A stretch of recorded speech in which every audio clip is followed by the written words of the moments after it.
Documento 52. As épocas planetárias dos mortais. Desde o início da vida em um planeta evolucionário até a época do seu florescimento final na Era de Luz e Vida, surgem no cenário da ação do mundo ao menos 7 épocas de vida humana. Essas sucessivas épocas são determinadas pelas missões planetárias dos filhos divinos e, em um mundo habitado comum, tais eras aparecem na seguinte sequência: 1. Homem antes do príncipe planetário. 2. Homem pós-príncipe planetário. 3. Homem pós-adâmico. 4. Homem pós-filho magisterial. 5. Homem pós-filho auto-outorgado. 6. Homem pós-filho instrutor. 7. A Era de Luz e Vida. Tão logo se tornam fisicamente adequados para a vida, os mundos do espaço são colocados no registro dos portadores da vida e, no tempo devido, tais filhos são despachados para tais planetas com o propósito de iniciar a vida. Todo o período desde a iniciação da vida até o aparecimento do homem é denominado como Era Pré-Humana e precede as épocas mortais sucessivas consideradas nesta narrativa. 1. O homem primitivo. Desde a época do surgimento do homem vindo do nível animal, quando ele pode já escolher adorar o Criador, até a chegada do príncipe planetário, as criaturas mortais de vontade são chamadas de homens primitivos. Há 6 tipos básicos ou raças de homens primitivos, e esses povos iniciais aparecem sucessivamente na ordem das cores do espectro, começando pelo vermelho. A duração desse período de evolução da vida primitiva varia muito nos diversos mundos, indo desde 150 mil anos até mais de 1 milhão de anos do tempo de Urântia.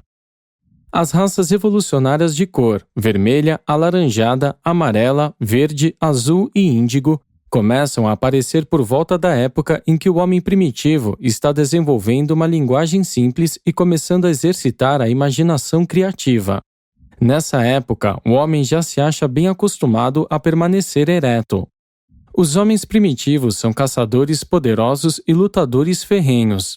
A lei dessa idade é a da sobrevivência física do mais apto. O governo dessas épocas é inteiramente tribal.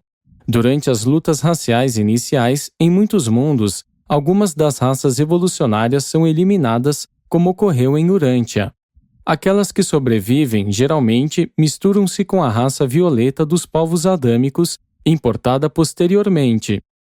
À luz da civilização subsequente, essa era do homem primitivo é um capítulo longo, escuro e sangrento. A ética da selva e a moral das florestas primitivas não se encontram em harmonia com os padrões das dispensações posteriores, de religião revelada, que trazem um desenvolvimento espiritual mais elevado.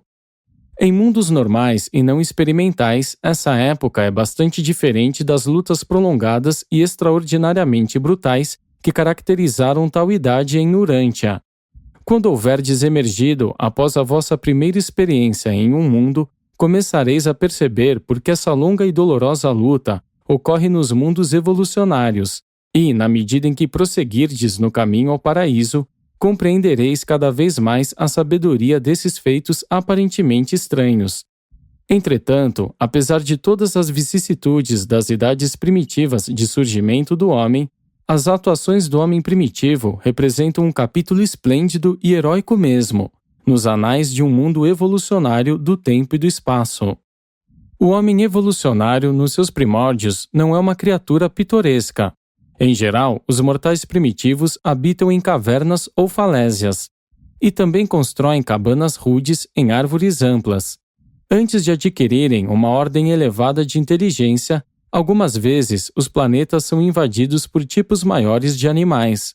Mas, muito cedo nessa era, os mortais aprendem a acender e manter o fogo, e com imaginação inventiva crescente e o aperfeiçoamento dos utensílios, o homem em evolução logo vence os animais maiores e menos ágeis. As raças primitivas também faziam uso extenso dos animais voadores maiores. Esses pássaros enormes são capazes de carregar 1 ou 2 homens, de tamanho médio, em um voo ininterrupto de mais de 800 quilômetros. Em alguns planetas, esses pássaros são de grande valia, pois possuem uma ordem de inteligência suficientemente elevada, sendo frequentemente capazes de falar várias palavras das línguas do reino. Esses pássaros são muito inteligentes, obedientes e incrivelmente afetuosos. Tais pássaros de transporte estão extintos há muito em Urântia, mas os vossos ancestrais primitivos desfrutaram dos serviços deles. O momento em que o homem adquire o juízo ético, a vontade moral, coincide normalmente com o surgimento da linguagem primitiva. Alcançando o nível humano, depois dessa emergência da vontade do mortal, esses seres tornam-se receptivos à residência temporária dos ajustadores divinos, e, quando da morte, vários deles são devidamente escolhidos como sobreviventes e marcados com um selo pelos arcanjos para a subsequente ressurreição e fusão com o espírito. Os arcanjos sempre acompanham os príncipes planetários e, simultaneamente com a chegada do príncipe, um juízo dispensacional do reino acontece.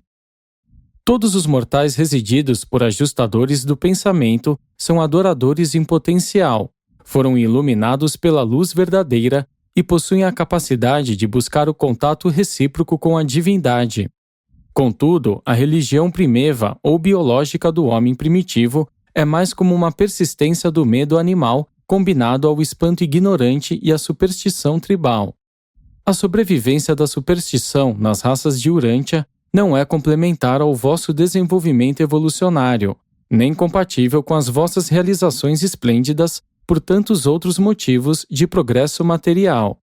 Mas essa religião primitiva do medo serve ao propósito bastante útil de dominar os temperamentos ferozes das criaturas primitivas.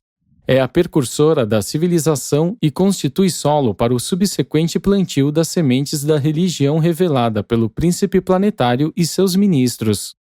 100.000 anos depois que o homem adquire a postura ereta, o príncipe planetário normalmente chega, despachado que foi pelo soberano do sistema, depois de um informe dos portadores da vida de que a vontade está atuando, ainda que relativamente poucos indivíduos hajam se desenvolvido nesse sentido. Os mortais primitivos normalmente acolhem bem o príncipe planetário e a sua assessoria visível. De fato, os homens os veem com admiração e reverência, quase com adoração, se não forem refreados. 2. O homem pós-príncipe planetário. Com a chegada do príncipe planetário, uma nova dispensação começa. O governo aparece na Terra e uma época tribal avançada advém. Durante uns poucos milênios sob esse regime, um grande progresso social é alcançado. Em condições normais, os mortais atingem um alto estado de civilização durante essa idade. Não lutam por tanto tempo na barbárie como fizeram as raças de Urântia. Mas a vida em um mundo habitado é tão modificada pela rebelião que vós não podeis ter senão uma pálida ideia de um regime como esse em um planeta normal. A duração média dessa dispensação é de cerca de 500.000 anos, algumas sendo mais longas e outras mais curtas. Durante essa era, o planeta estabelece-se nos circuitos do sistema e uma quota plena de ajudantes seráficos e outros assistentes celestes é designada para sua administração. Em números cada vez maiores, os ajustadores do pensamento vêm e os guardiões seráficos amplificam o seu regime de supervisão dado aos mortais. Quando da chegada do príncipe planetário em um mundo primitivo, prevalecia uma religião evolucionária de medo e ignorância. O príncipe e o seu corpo de assessores fazem as primeiras revelações sobre a verdade mais elevada e a organização do universo. Essas apresentações iniciais da religião revelada são muito simples e normalmente pertinentes aos assuntos do sistema local. A religião é integralmente um processo da evolução antes da chegada do príncipe planetário. Subsequentemente, a religião progride por meio da revelação gradativa, bem como pelo crescimento evolucionário. Cada dispensação, cada época mortal, recebe uma apresentação ampliada da verdade espiritual e da ética religiosa. A evolução da capacidade religiosa de receptividade entre os habitantes de um mundo determina em grande parte o grau do seu avanço espiritual e o alcance da revelação religiosa. Essa dispensação testemunha um alvorecer espiritual e as diferentes raças e suas várias tribos tendem a desenvolver sistemas especializados de pensamento religioso e filosófico. Uniformemente, duas forças fazem-se presentes em todas essas religiões das raças: os primeiros temores do homem primitivo e as primeiras revelações do príncipe planetário. Sob alguns pontos de vista, os urantianos parecem não haver saído ainda inteiramente desse estágio na sua evolução planetária. À medida que prosseguirdes neste estudo, mais claramente ireis discernir o quanto o vosso mundo encontra-se desviado do curso do progresso evolucionário e do seu desenvolvimento. O príncipe planetário, contudo, não é o príncipe da paz. As lutas raciais, as guerras tribais continuam nessa dispensação, mas com uma frequência e severidade decrescentes. Essa é a grandidade da dispersão racial e culmina em um período de nacionalismo intenso. A cor é a base dos agrupamentos tribais e nacionais, e muitas vezes as diferentes raças desenvolvem idiomas distintos. Cada grupo em expansão de mortais tende a buscar o isolamento. Essa segregação é favorecida pela existência de muitas línguas.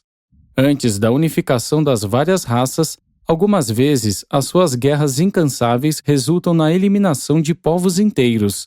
As raças de homens alaranjados e homens verdes ficam especialmente sujeitas a tal extinção. Em mundos dentro da normalidade, durante uma parte adiantada do governo do príncipe, a vida nacional começa a substituir a organização tribal, ou melhor, a sobrepor-se à dos grupos tribais existentes. Mas a grande realização da época do príncipe é o surgimento da vida da família. Até então, as relações humanas haviam sido sobretudo tribais. A partir de agora, o lar começa a se materializar. Essa é a dispensação da realização da igualdade dos sexos. Em alguns planetas, o masculino pode governar o feminino. Em outros, prevalece o inverso. Durante essa idade nos mundos normais, é estabelecida uma igualdade plena entre os sexos, e isso ocorre como uma preliminar para a realização mais plena dos ideais da vida doméstica do lar. E esse é o alvorecer da idade dourada do lar. A ideia do governo tribal gradualmente dá lugar ao conceito dual da vida nacional e da vida familiar. Durante essa idade surge a agricultura. O desenvolvimento da ideia da família é incompatível com a vida errante e instável do caçador. Gradualmente se estabelece o hábito de ficarem mais fixas as habitações, e o cultivo do solo torna-se um hábito definitivo. A domesticação dos animais e o desenvolvimento de artesanatos do lar têm um rápido crescimento. Ao atingir o ápice da evolução biológica, um alto nível de civilização terá sido alcançado, mas há pouco desenvolvimento de ordem mecânica. A invenção é característica da idade seguinte.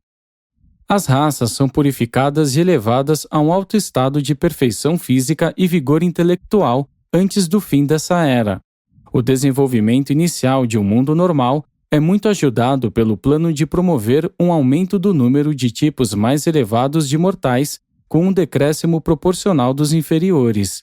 E o fracasso dos vossos povos iniciais em discernir entre esses tipos foi o que acarretou a presença de tantos indivíduos defeituosos e degenerados entre as raças atuais de Urantia. Uma das grandes realizações da Idade do Príncipe é a restrição da multiplicação dos indivíduos mentalmente deficientes e socialmente mal adaptados.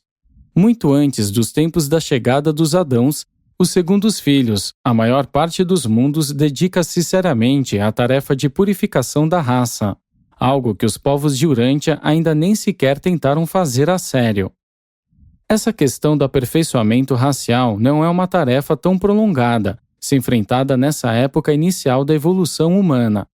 O período precedente de lutas tribais e severa competição para a sobrevivência racial eliminou a maior parte das linhagens anormais e deficientes.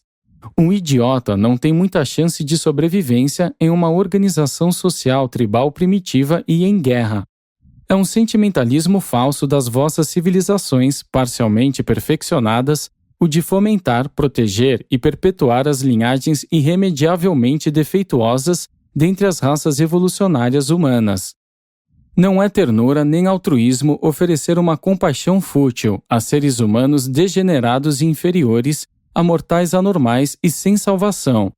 Mesmo nos mais normais dos mundos evolucionários, existem diferenças suficientes entre os indivíduos e os inúmeros grupos sociais. Diferenças que permitem o pleno exercício de todos esses traços nobres de sentimento altruísta e não egoísta de ministração mortal, mas sem perpetuar as linhagens desajustadas sociais e moralmente degeneradas da humanidade evolucionária. Há oportunidades abundantes para o exercício e a função da tolerância e do altruísmo, em defesa dos indivíduos desafortunados e necessitados que não hajam perdido, irremediavelmente, sua herança moral, nem destruído para sempre o seu patrimônio espiritual trazido do berço. 3. O homem pós-adâmico. Quando o ímpeto original da vida evolucionária houver percorrido todo o seu curso biológico, e quando o homem houver alcançado o ápice do desenvolvimento animal, a segunda ordem de filiação chegará a uma segunda dispensação de graça e ministrações será inaugurada. Isso é verdadeiro para todos os mundos evolucionários. Quando o nível mais alto possível de vida evolucionária houver sido atingido, e quando o homem primitivo houver ascendido tão alto quanto possível na escala biológica, um filho e uma filha materiais sempre surgem no planeta, havendo sido despachados pelo soberano do sistema.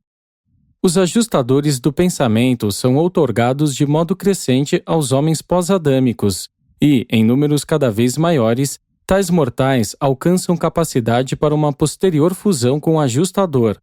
Enquanto funcionam como filhos descendentes, os Adãos não possuem ajustadores, mas a sua progenie planetária, tanto a direta quanto a miscigenada, é de candidatos legítimos à recepção, na época devida, de tais monitores misteriosos. Quando termina a idade pós-adâmica, o planeta está de posse da sua quota plena de ministradores celestes. Entretanto, a outorga dos ajustadores de fusão não se tornou ainda universal. O propósito principal do regime adâmico é influenciar o homem em evolução, levando-o a completar a transição de um estágio da civilização, de caçadores e pastores, para o de agricultores e horticultores, com o fito de, mais tarde, ser suplementado pelo advento dos acessórios urbanos e industriais da civilização. 10.000 anos na dispensação dos elevadores biológicos são suficiente para concretizar uma transformação maravilhosa.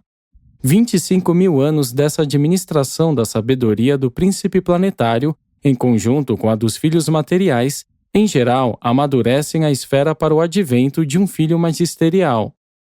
Essa idade, via de regra, testemunha uma eliminação completa dos mal adaptados e uma purificação ainda maior das linhagens raciais. Nos mundos normais, as tendências bestiais defeituosas são quase totalmente eliminadas das linhagens reprodutoras do reino. Os filhos adâmicos nunca se miscigenam com as linhagens inferiores das raças evolucionárias. Nem é do plano divino para os Adãos e Evas planetários que eles se reproduzam pessoalmente com os povos evolucionários.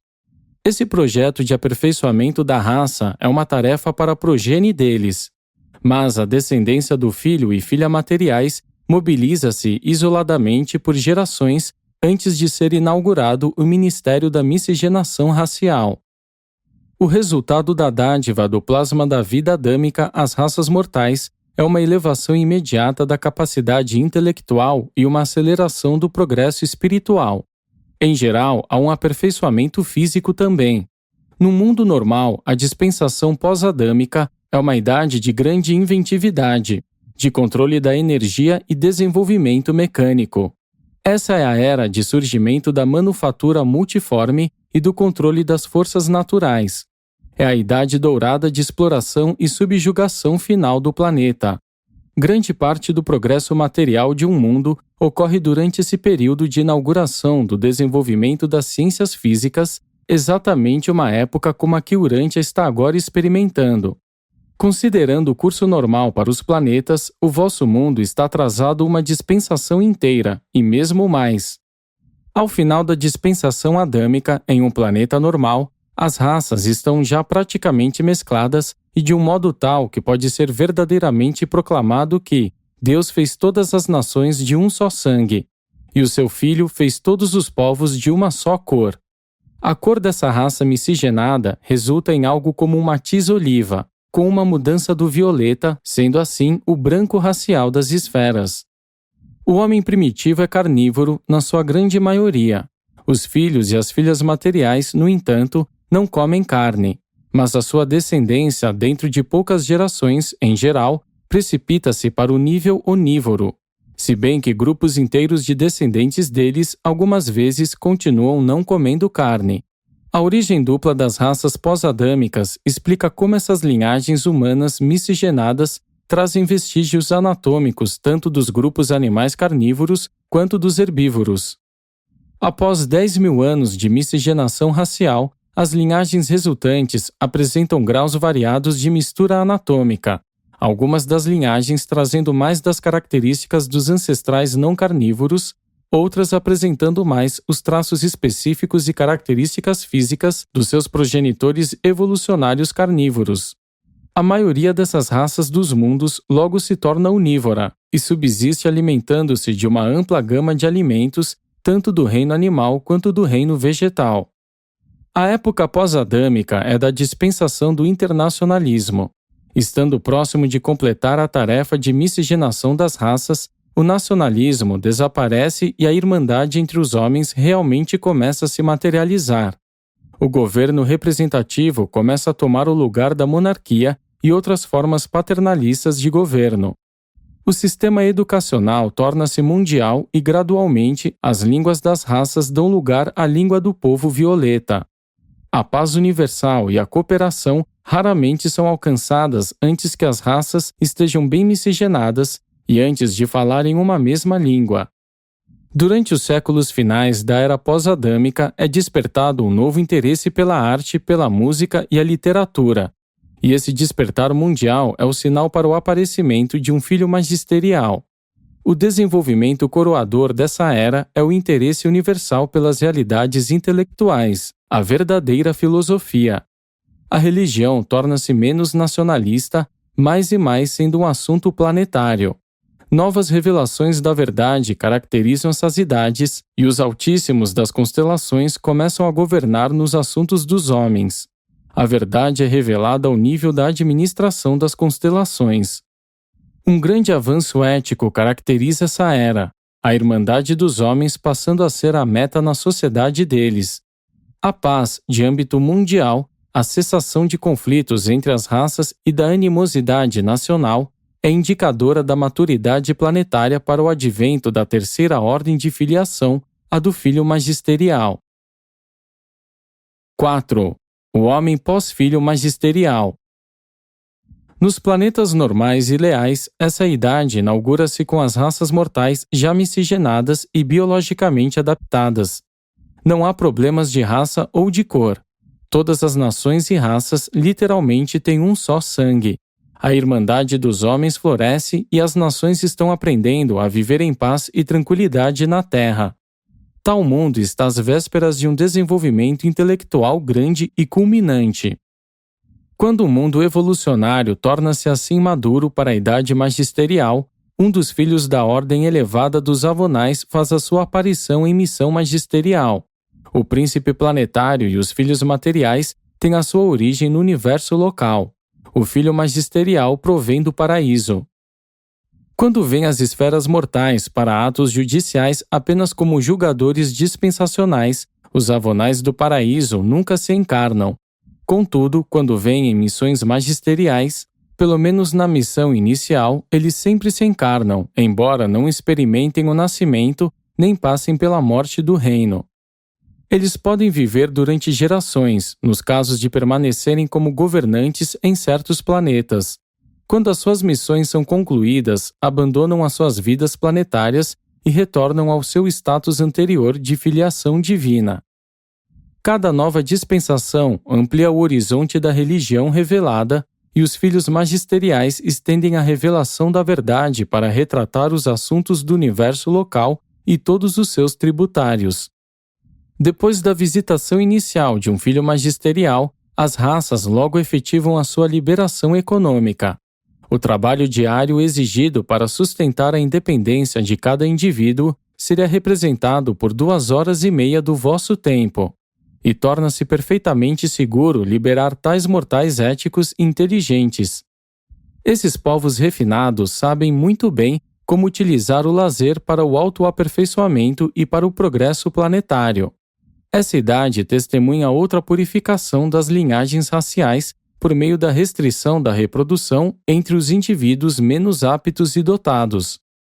O governo político e a administração social das raças continuam a aperfeiçoar-se, estando o autogoverno bastante bem estabelecido ao final dessa idade. Quando dizemos autogoverno, referimos-nos ao tipo mais elevado de governo representativo. Tais mundos avançam e honram, entre os líderes e governantes, apenas aqueles que estão mais bem qualificados para assumir as responsabilidades sociais e políticas. Durante essa época, a maioria dos mortais do mundo é residida por ajustadores, mas ainda então a outorga do monitor divino não é sempre universal. Os ajustadores com destino de fusão, por enquanto, não são concedidos a todos os mortais do planeta. Ainda é necessário que as criaturas de vontade escolham receber os monitores misteriosos. Durante as eras de fechamento dessa dispensação, a sociedade começa a retornar às formas mais simplificadas de vida. A natureza complexa de uma civilização em avanço segue o seu curso, com os mortais aprendendo a viver mais natural e efetivamente. E tal tendência cresce a cada época sucessiva. Essa é a idade do florescimento da arte, da música e do aprendizado mais elevado. As ciências físicas já alcançaram o ápice do seu desenvolvimento. O término dessa idade, em um mundo ideal, testemunha a plenitude de um despertar religioso amplo e um esclarecimento espiritual de âmbito mundial. E esse despertar irrestrito da natureza espiritual das raças é o sinal da chegada do Filho de auto-outorga e inauguração da quinta época mortal. Em muitos mundos, acontece que, depois de uma única missão magisterial, o planeta não se torna capacitado para receber um filho auto-outorgado. Nesse caso, haverá um segundo ou até mesmo uma sucessão de filhos magisteriais, e cada um deles irá avançar as raças de uma dispensação para outra, até que o planeta fique pronto para a dádiva do filho auto-outorgado. Na segunda missão e nas subsequentes, os filhos magisteriais podem ou não se encarnar. Todavia, não importa quantos filhos magisteriais possam vir, e eles podem aparecer também depois do filho de auto-outorga. O advento de cada um deles demarca o fim de uma dispensação e o começo da seguinte. Essas dispensações dos filhos magisteriais abrangem entre 25 a 50 mil anos do tempo de Urântia. Algumas vezes, uma tal época é muito mais curta ou bem mais longa em casos mais raros. No devido tempo, entretanto, um desses mesmos filhos magisteriais nascerá como um filho auto-outorgado do paraíso. 5. O homem pós-filho auto-outorgado. Quando um certo padrão de desenvolvimento intelectual e espiritual é alcançado em um mundo habitado, sempre um filho de auto-outorga do paraíso advém. Nos mundos normais, ele não aparece na carne até que as raças hajam ascendido a níveis mais elevados de desenvolvimento intelectual e qualidade ética. Em Urântia, contudo, o filho de auto-outorga, o próprio filho criador vosso, apareceu ao final da dispensação adâmica. Mas não é essa a sequência normal e comum dos acontecimentos nos mundos do espaço. Quando os mundos houverem amadurecido para a espiritualização, o filho auto-outorgado vem. Esses filhos sempre pertencem à ordem magisterial ou à avonal, excetuando-se aquele caso em que, uma vez em cada universo local, o filho criador prepara-se para sua auto-outorga terminal em algum mundo evolucionário, como ocorreu quando Micael de Nébadon apareceu em Urântia para se auto-outorgar junto às vossas raças mortais. Apenas um mundo, dentre quase 10 milhões, pode gozar de uma tal dádiva. Todos os outros mundos avançam espiritualmente com a auto-outorga de um filho do paraíso da ordem avonal. O filho auto-outorgado, ao chegar em um mundo de alta cultura educacional, encontra uma raça espiritualmente educada e preparada para assimilar os ensinamentos avançados e dar o devido valor à missão de auto-outorga. Essa é uma idade caracterizada pela busca mundial da cultura moral e da verdade espiritual. A paixão dos mortais nessa dispensação é penetrar na realidade cósmica e comungar da realidade espiritual.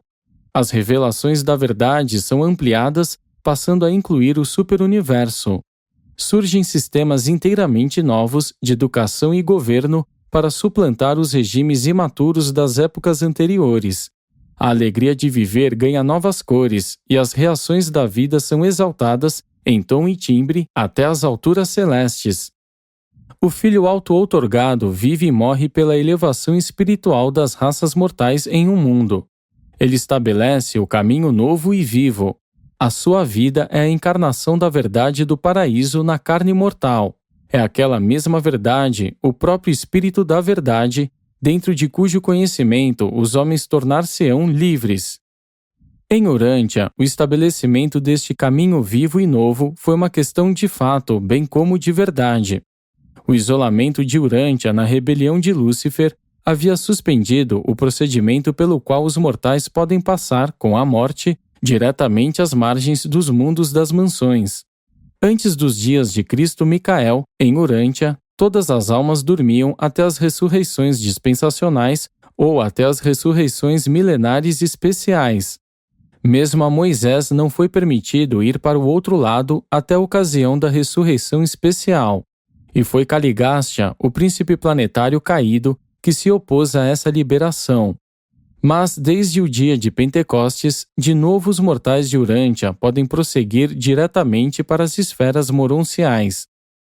Quando da sua ressurreição ao terceiro dia, depois de terminar a sua vida encarnada, um filho auto-outorgado ascende à mão direita do Pai Universal, recebe a confirmação da aceitação da missão de auto-outorga e retorna para o Filho Criador na sede central do universo local. Após isso, o Filho Avonal auto-outorgado e o Criador Micael enviam o espírito conjunto deles, o Espírito da Verdade, ao mundo da auto-outorga. Essa é a ocasião em que o Espírito do Filho triunfante é efundido sobre toda a carne. O Espírito materno do universo também participa dessa efusão do Espírito da Verdade e, concomitantemente, há a proclamação da ordem para a outorga dos ajustadores do pensamento. A partir de então, toda criatura volitiva de mente normal, daquele mundo, receberá o ajustador, tão logo atinja a idade da responsabilidade moral e de escolha espiritual. Se esse avonal auto-outorgado devesse retornar a um mundo, depois da missão de auto-outorga, ele não se encarnaria, mas viria na glória com as hostes seráficas. A idade pós-filho auto-outorgado pode estender-se de 10.000 a 100.000 anos. Não há um limite de tempo arbitrado para qualquer dessas eras dispensacionais. Estas são épocas de grande progresso ético e espiritual. Sob a influência espiritual dessas idades, o caráter humano passa por transformações tremendas e experimenta um desenvolvimento fenomenal. Torna-se possível aplicar a regra dourada na prática. Os ensinamentos de Jesus são realmente aplicáveis ao mundo mortal que teve o aperfeiçoamento preliminar dos filhos de pré-outorga, com as suas dispensações de enobrecimento de caráter e ampliação da cultura. Durante essa era, os problemas das doenças e delinquência são virtualmente resolvidos. A degenerescência já foi amplamente eliminada pela reprodução seletiva. A doença já foi praticamente dominada por meio das altas qualidades de resistência das linhagens adâmicas e a aplicação inteligente e em âmbito mundial das descobertas das ciências físicas nas idades precedentes. A longevidade média durante esse período sobe até bem acima do equivalente a 300 anos do tempo de Urântia. Durante essa época, há uma redução gradual da supervisão governamental. O verdadeiro autogoverno está começando a funcionar. As leis restritivas fazem-se cada vez menos necessárias. As ramificações militares de resistência nacional estão findando. A era da harmonia internacional está realmente chegando. Há muitas nações, a maioria determinada pela distribuição de terras, mas há apenas uma raça, uma língua e uma religião. os assuntos dos mortais alcançaram um ponto quase utópico, mas não completamente ainda. Essa é verdadeiramente uma idade grande e gloriosa. 6. A era depois da auto-outorga em Urântia. O filho auto-outorgado é o príncipe da paz. Ele chega com a mensagem de paz na terra e boa vontade entre os homens. Nos mundos normais, essa é uma dispensação de paz mundial. As nações não mais se dedicam à guerra. Essas influências salutares, contudo, não acompanharam a vinda do vosso filho auto-outorgado, Cristo Micael. Urântia não está avançando na sequência normal. O vosso mundo está fora de passo na procissão planetária. O vosso mestre, quando na Terra, prevenia os seus discípulos. O advento dele não traria o reino normal de paz em Urântia. E disse-lhes claramente que haveria guerras e rumores de guerras, e que nação se levantaria contra nação. Numa outra ocasião, ele disse: Não pensai que eu vim para trazer paz à terra. Mesmo em mundos evolucionários normais, a realização da Irmandade Mundial dos Homens não é fácil. Num planeta confuso e desordenado como Urântia, uma realização como essa necessita de um tempo muito mais longo e requer um esforço maior. Uma evolução social sem ajuda exterior dificilmente pode alcançar resultados felizes em uma esfera espiritualmente isolada. A revelação religiosa é essencial à realização da Irmandade em Urântia. Ainda que Jesus haja mostrado o caminho para a edificação imediata da Irmandade espiritual, a efetivação da Irmandade social no vosso mundo em muito depende da realização das transformações pessoais e de ajustamentos planetários como a seguir. 1. A fraternidade social. A multiplicação dos contatos sociais e associações fraternais internacionais e interraciais por meio de viagens, comércio e jogos competitivos. O desenvolvimento de uma linguagem comum e a multiplicação de indivíduos multilingües. O intercâmbio racial e nacional de estudantes, professores, industriais e filósofos religiosos. 2. A fertilização intelectual cruzada. A Irmandade torna-se impossível em um mundo cujos habitantes são tão primitivos que não conseguem reconhecer a loucura do egoísmo não mitigado. Deve ocorrer uma troca entre as literaturas nacionais e raciais. Cada raça deve tornar-se conhecedora do pensamento das outras raças. Cada nação deve conhecer os sentimentos de todas as nações. A ignorância gera suspeita, e a suspeita é incompatível com a atitude essencial de compaixão e amor. 3. O despertar ético. Apenas a consciência ética pode desmascarar a imoralidade da intolerância humana e o pecado das lutas fratricidas. Apenas uma consciência moral pode condenar os males da inveja nacional e do ciúme racial. Apenas seres morais buscarão o discernimento espiritual que é essencial à vivência da regra de ouro. 4. A sabedoria política. A maturidade emocional é essencial ao autocontrole. Apenas a maturidade emocional assegurará a substituição da arbitrariedade bárbara, que é a guerra, pelas técnicas internacionais do julgamento civilizado. Estadistas sábios algum dia trabalharão para o bem-estar da humanidade, mesmo enquanto ainda lutam para promover o interesse dos seus grupos nacionais ou raciais. A sagacidade política egoísta, em última análise, é suicida, destruidora de todas aquelas qualidades duradouras que asseguram a sobrevivência grupal no planeta. 5. O discernimento espiritual. A Irmandade dos Homens é, afinal, baseada no reconhecimento da paternidade de Deus. O modo mais rápido de se alcançar a Irmandade dos Homens em Urântia é efetuar a transformação espiritual da humanidade nos dias presentes. A única técnica para acelerar a tendência natural de evolução social seria aplicar a pressão espiritual vinda de cima, elevando, assim, o discernimento moral e, ao mesmo tempo, aumentando a capacidade da alma de cada mortal de compreender e amar a todos os outros mortais. O entendimento mútuo e o amor fraterno são fatores civilizadores transcendentes e poderosos na realização mundial da Irmandade dos Homens. Caso pudessem ser transplantados do vosso mundo atrasado e confuso até algum planeta normal que estivesse em uma idade posterior à vinda de um filho auto-outorgado, pensaríeis haverdes sido transladados até os céus das vossas tradições. Dificilmente acreditaríeis que estaríeis observando os trabalhos evolucionários normais de uma esfera mortal de morada humana. Esses mundos estão ligados aos circuitos espirituais do seu reino e desfrutam de todas as vantagens das transmissões do universo e serviços da refletividade do superuniverso. 7. O homem dá pós-filho instrutor. Os filhos que em seguida visitarão o mundo evolucionário normal são da ordem dos filhos instrutores da Trindade, filhos divinos da Trindade do Paraíso. E, novamente, encontramos Urântia fora de passo em relação às suas esferas irmãs, se considerarmos que o vosso Jesus prometeu voltar.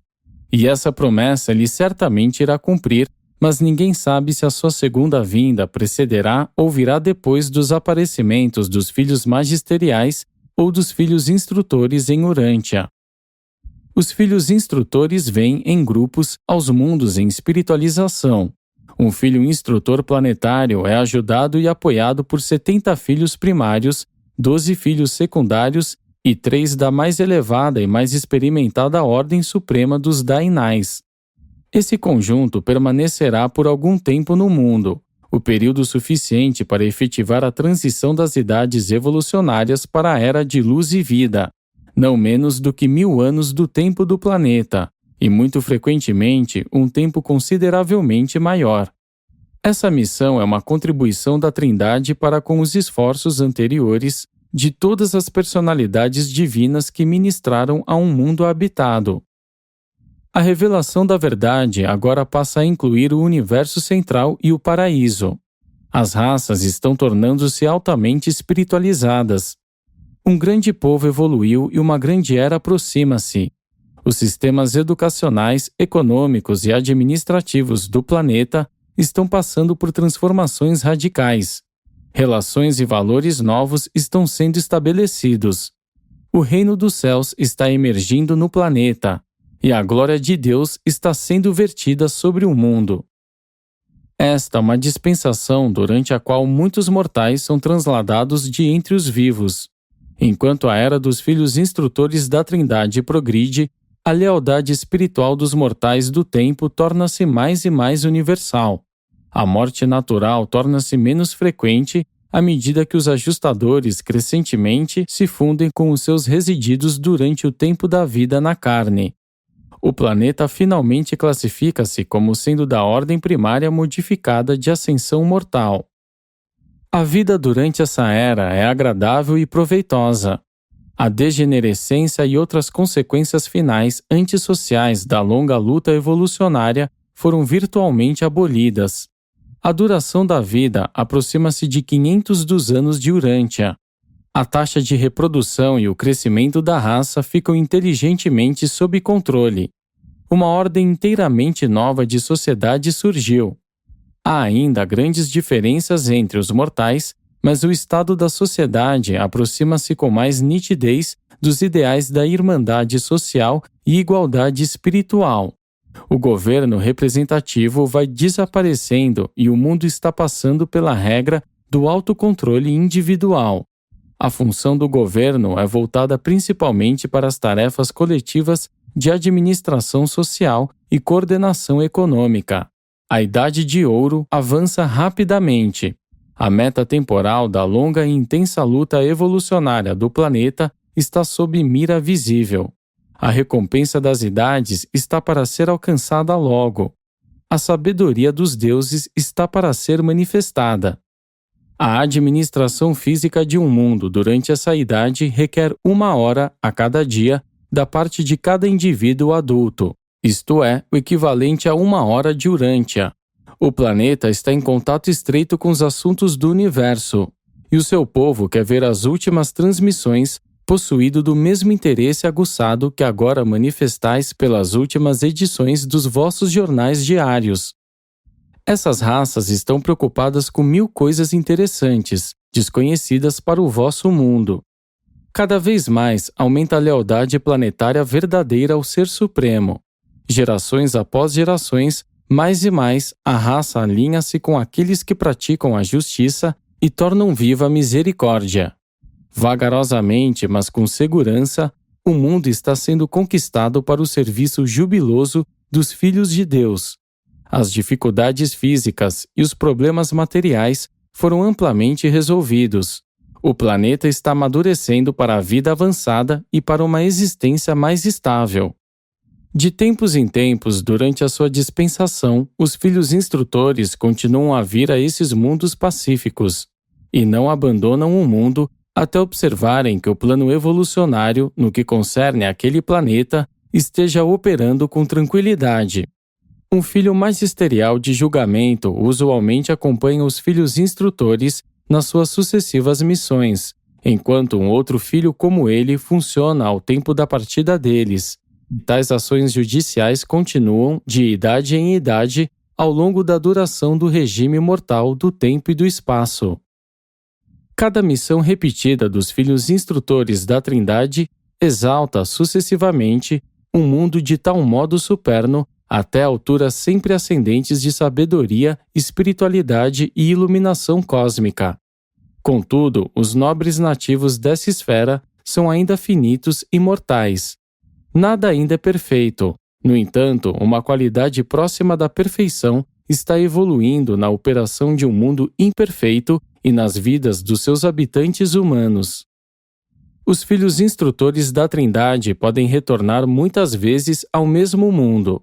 Porém, mais cedo ou mais tarde, ao terminar uma das suas missões, o príncipe planetário é elevado à posição de soberano planetário, e o soberano do sistema surge para proclamar a entrada daquele mundo na era de luz e vida.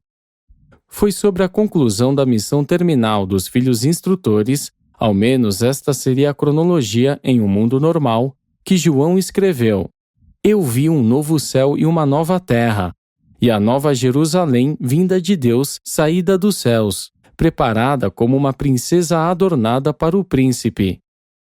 E a mesma terra renovada, o estágio planetário avançado, é o que o velho profeta visualizou quando escreveu: Pois, como os novos céus e a nova terra, que eu criarei, permanecerão diante de mim, assim também sobrevivereis vós e os vossos filhos.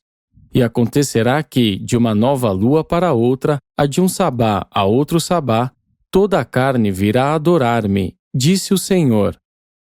Os mortais dessa idade são descritos como uma geração escolhida, um sacerdócio real, uma nação sagrada, um povo excelso.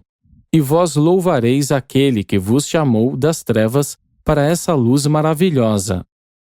Não importa qual possa ser a história natural especial de um planeta específico, nenhuma diferença faz se um reino tenha sido realmente leal, se foi manchado pelo mal ou amaldiçoado pelo pecado.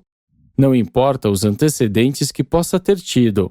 Mais cedo ou mais tarde, a graça de Deus e a ministração dos anjos farão chegar o dia do advento dos filhos instrutores da Trindade. E a sua partida, que se segue à sua missão final, irá inaugurar essa era magnífica de luz e vida. Todos os mundos de Satânia podem juntos manter-se com a esperança daquele que escreveu. Nós, contudo, de acordo com a sua promessa, almejamos um novo céu e uma nova terra, onde resida a retidão. Assim, pois, bem-amados, vendo que ansiais por tais coisas, sede diligentes para que possais ser encontrados por ele em paz, sem máculas ou culpas. A partida do corpo de filhos instrutores, ao fim do seu primeiro reinado, ou de algum reinado subsequente, anuncia a aurora da era de luz e vida, que é o umbral da transição no tempo para o vestíbulo da eternidade. A realização planetária dessa era de luz e vida ultrapassa de longe as esperanças mais preciosas dos mortais de Urântia. Ultrapassa todos os conceitos, mesmo os mais visionários, da vida futura, abraçados nas crenças religiosas que descrevem os céus como o destino imediato e final de morada dos mortais sobreviventes. Auspiciado por um mensageiro poderoso ligado temporariamente à assessoria de Gabriel. Dia de Gabriel. Dia de Gabriel.